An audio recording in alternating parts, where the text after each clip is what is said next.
What's going on, guys? JSGC here, back again with another Man City transfer update as we continue to tackle the international break. Don't worry, guys, we've got less than 1 week to go, and then Manchester City will be back in action. So we've got no contract news to speak about in today's update. We have got the very latest in terms of the out, and we've got the very latest on Kalvin Phillips. And Goal have said that Lyon want to take Kalvin Phillips on loan from Man City. It's believed that Lyon have also got their eyes on Joshua Wilson-Esbrand from City, and also, interestingly, Nico O'Reilly. This is, of course, ahead of the January transfer window, as nothing can be sorted. The summer transfer window's done, dusted, the window has shut. Transfers for Man City cannot happen to other clubs' transfers in terms of their windows being closed as well. So in terms of Lyon in France, the transfer window is shut. However, the window is still open for a few more countries, but these are all starting to shut as the coming days do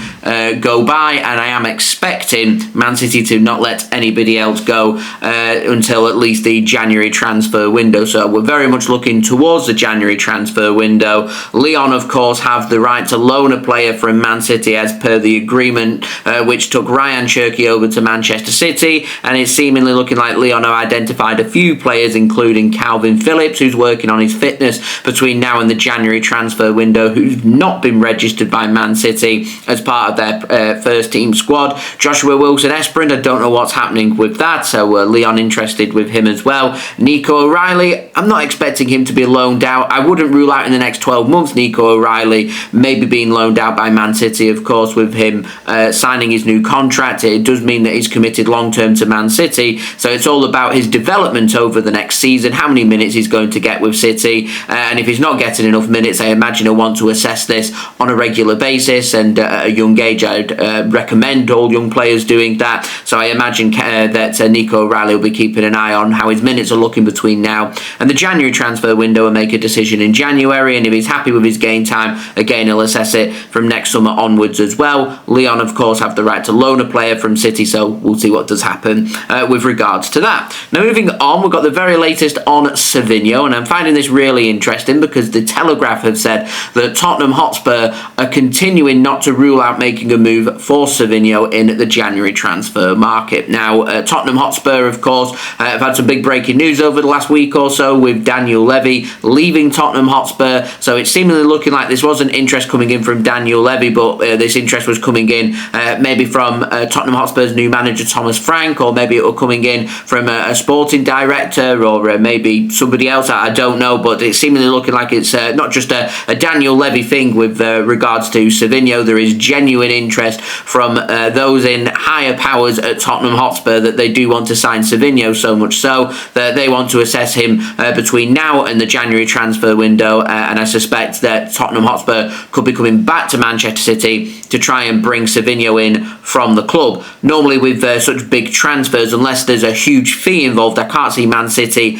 being all that happy with letting Savinho go, because it would be very difficult for us to replace such a first team senior player in our squad like Savinho in the January transfer market. Not impossible to do, but very difficult. So unless the numbers make sense, I can't see this happening unless the negotiations start to happen long before January, which I don't think City would be too happy about because it unsettles one of our players. So I struggle to see how this can happen in January. It sounds very much like a summer transfer target. I think Tottenham Hotspur tried to make it happen this summer. City weren't playing ball. They didn't want the sale to happen. So for me, if there is the contemplation of a sale potentially happening, I'd say it's more next summer rather than in January. But if Tottenham end up making a real crazy offer to Man City, and Savinho maybe this time asks Man City to leave, who knows what could happen. One for me to keep my eyes and ears open for. Now, moving on, we've got the very latest on Stefan Ortega. It is looking like he's going to be staying at Manchester City until at least the January transfer window. It does mean we're going to have 4 registered goalkeepers, including Gianluigi Donnarumma, James Trafford, Stefan Ortega, and Marcus Bettinelli. So Ortega was being linked with a move to Turkey. It was Trabzonspor who were being linked with making a move. However, Fabrizio, Romano, and David Ornstein have confirmed that they were closing in on the loan loan signing of Andre Onana from Manchester United on a season-long loan instead. And judging by the fact that Ortega's been registered by Man City for the league phase of the Champions League, I am expecting for Stefan Ortega to remain a City player until at least the January transfer market when that does open. It'll be interesting to see what Ortega's ambitions are, because he wants to go to the World Cup with Germany's national team, and if he's third choice at City, not even making the bench, not getting any minutes, he's not going to be on the plane. And I don't think enough has been sorted here, whether that's come from Ortega's camp or City's camp or both camps, but it's just not happened, and I find it real odd. Having 4 goalkeepers, you don't need 4 goalkeepers. Anyway, moving on to the ins, and Fabrizio Romano has confirmed that Man City have finalised a couple of academy players. Firstly, Freddie Lawrie. We've brought him in from Aston Villa's under-18 squad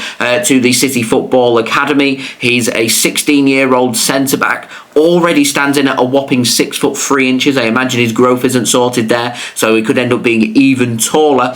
So I wanted to welcome Freddie to Manchester City, wishing him the best of luck here. He's also England's under-17 captain, got a very impressive portfolio even at such an early age, so I'm excited to see, because genuinely I think we're looking here at a very exciting player that in the next 4 or 5 years you could be looking at here very much the next generation of future England players, future top Premier League centre-back. So I'm excited to see what Freddie Lawrie can do and how far he can go, and I'm wishing him nothing but success here at Manchester City. And another academy player that City have brought in is Dexter Oliver from Tottenham Hotspur's academy. He's a 16-year-old English attacking midfielder. He's going to go into Manchester City's academy too, along with Freddie Lawrie. So I wanted to warmly welcome Dexter to Manchester City. You may be wondering why Freddie Lawrie and Dexter Oliver have never been announced by Manchester City formally. That's never going to happen. We don't tend to announce young players and academy players. They tend to just turn up one week and you know that they are now a Manchester City player. Fabrizio Romano has real good contacts, been in contact with the agents. The agents have been talking all through these deals. They've told Fabrizio Romano all of the information, and this has now been sorted. So Freddie Lawrie and Dexter Oliver, Fabrizio Romano is reporting that they are City players.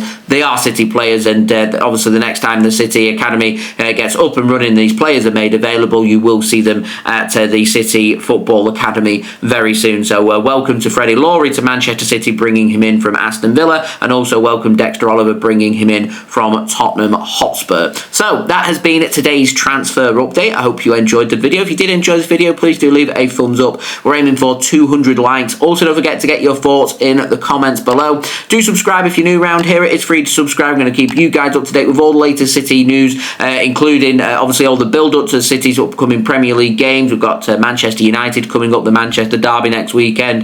We've got lots of transfer stuff to get working our way through to build up to the January transfer window. We've got match reviews, we've got watch-alongs and stuff for you guys to enjoy.